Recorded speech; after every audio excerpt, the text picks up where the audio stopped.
प्रभु आपकी स्तुति हो।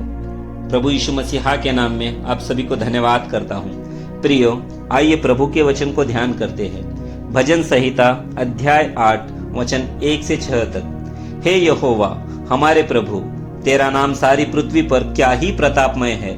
तूने अपना वैभव स्वर्ग पर दिखाया है। तूने अपने बैरियों के कारण बच्चों और शिशुओं के द्वारा अपनी प्रशंसा की है, ताकि तू शत्रु और पलटा लेने वालों को रोक रखे। जब मैं आकाश को, जो तेरे हाथों का कार्य है, और चंद्रमा और तारागण को, जो तूने नियुक्त किए हैं, देखता हूँ, तो फिर मनुष्य क्या है कि तू उसका स्मरण रखे, और आदमी क्या है कि तू उसकी सुधि ले। क्योंकि तूने उसको परमेश्वर से थोड़ा ही कम बनाया है, और महिमा और प्रताप का मुकुट उसके सिर पर रखा है। तूने उसे अपने हाथों के कार्य पर प्रभुता दी है। तूने उसके पांव तले सब कुछ कर दिया है। धन्यवाद प्रभु जी आपके वचन के लिए। प्रियो, पिता परमेश्वर जो सृष्टि का राजा है, जिसने समस्त सृष्टि को बनाया, मनुष्य क्या ही है उसकी दृष्टि में जो उसको स्मरण रखे और उसकी सुधि ले। परमेश्वर ने मनुष्य को अपने जैसा अपने स्वरूप में बनाया है, और उसे सब झूठ और सही गलत दोनों की समझ दी है। परमेश्वर ने मनुष्य को अपने से थोड़ा ही कम बनाया है।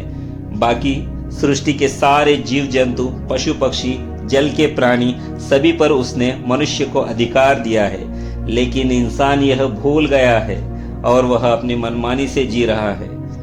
वह सच की जगह झूठ का सहारा ले रहा है और सही काम के बदले गलत कामों का गुलाम हो रहा है। आज हमारे देश में क्या हो रहा है? जैसे परमेश्वर ने इंसान को अपने हाथों के कार्य पर प्रभुता दी है और उसके पांव तले सब कुछ कर दिया है, इंसान यह भूलकर अपने अधिकार का गलत इस्तेमाल कर रहा है। भ्रष्टाचारियों को बढ़ावा दे रहा है।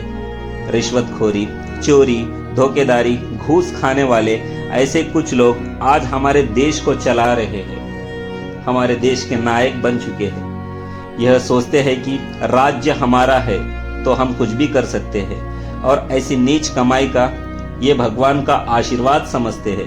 परंतु इनको इसकी समझ नहीं कि ये सब करके ये अपने परिवार और अपने पीढ़ी के लिए शाप इकट्ठा कर रहे हैं।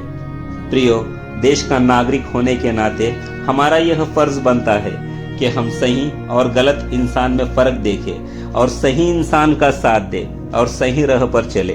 अंधभक्त और अंधविश्वास में आकर हम किसका भला कर रहे हैं और इससे हमें क्या मिल रहा है? सोचिए। परमेश्वर की आंखें हर इंसान पर बनी रहती है, इसका ज्ञान हमें रहे। गलत इंसान का साथ मत दीजिए और ना ही गलत काम कीजिए। परमेश्वर के दिए गए ज्ञान को भले कामों में लगाइए। वही काम कीजिए जो परमेश्वर की दृष्टि में सही है, बल्कि ना ही मनुष्य के। प्रभु आपके परिवार में सुख शांति बनाए रखे। आमीन।